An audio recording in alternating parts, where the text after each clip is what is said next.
Getting a chance to sit down with Jalen Bussey here leading up to this week's game on the road at Delta State. And first of all, for you, kind of walk everybody through how you got to the University of West Florida. Everybody's got their own kind of individual journey to get here. What was it like for Jalen?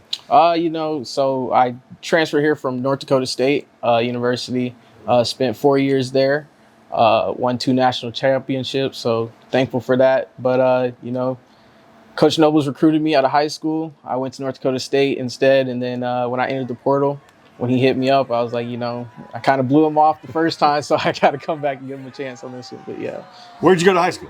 Tampa Catholic. So Tampa Catholic to North Dakota State. Let's talk about that culture shock a little bit. What was that like to leave Tampa, Florida, to go up almost to the top of the United States? Yeah. It was very different at first. That first winter was crazy. -57. I didn't even want to go outside, going to practice and whatnot. It was all a lot to handle at first. But it was good. It turned me to who I am today, and I'm thankful for the opportunity I had up there. Enjoying the weather back in Florida a little bit more? Yes. October feels good now. It's usually snowing up there. What did you study at North Dakota State, and what are you doing here? Sport management. I'm here getting my master's in business. So yeah.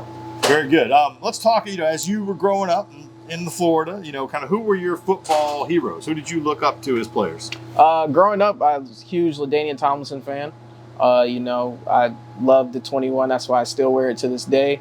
LaDainian Tomlinson, now having more friends and guys that I'm able to look up to in the league. Deuce Vaughn, somebody I model my game after. Darren Sproles, those type of guys. What's been the biggest challenge for you? Because physically you were not the biggest running back. How do you kind of use your size maybe to your advantage? We've got those nice big O-linemen ahead of me. So, using them to kind of shield, to block me away from linebackers and whatnot. So, I'm able to see gaps that a linebacker may not see because I'm a smaller back. He can't see where I'm looking or where I'm going. So just using them to help me find holes.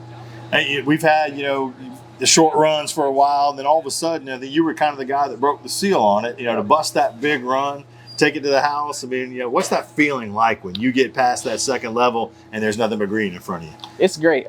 Just making sure you don't get caught. That's the number one thing. I will never let that happen. But, just busting through the line, when the line makes a great hole, great opening for me, and just taking advantage of it, because we don't get a lot of those. So when the opportunity's there, you got to hit it. Yeah, for those that don't know, when you're watching film with your team, if you get caught from behind, you don't ever get to live that down. They're going to wear you out on that. What are you thinking about after football? When football's done, what do you want to do? So after football, I want to possibly go back to Tampa, work with the Tampa Bay Lightning or the Bucks, and fan interaction, sport marketing type engagements.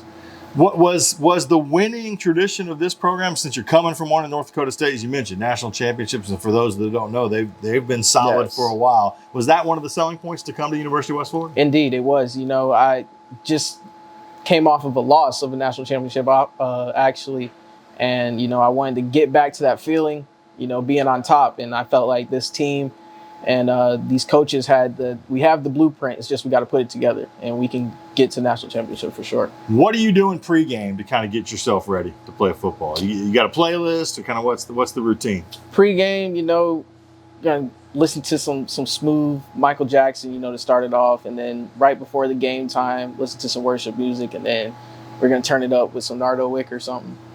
On a road trip like we're doing this week, on the way back, they pull over to the store. What are you grabbing? What are snacks for Jalen? You got to get the Sour Patch Kids. That's mandatory. I like some Flamin' Hot Ruffles. The Hot Ruffles, LeBron pack. Sour Patch and some Flamin' Hot Ruffles. You may need a little something to cool off the burn with that. So we appreciate you spending a little time with us. Thank you, man. For sure. Thank you.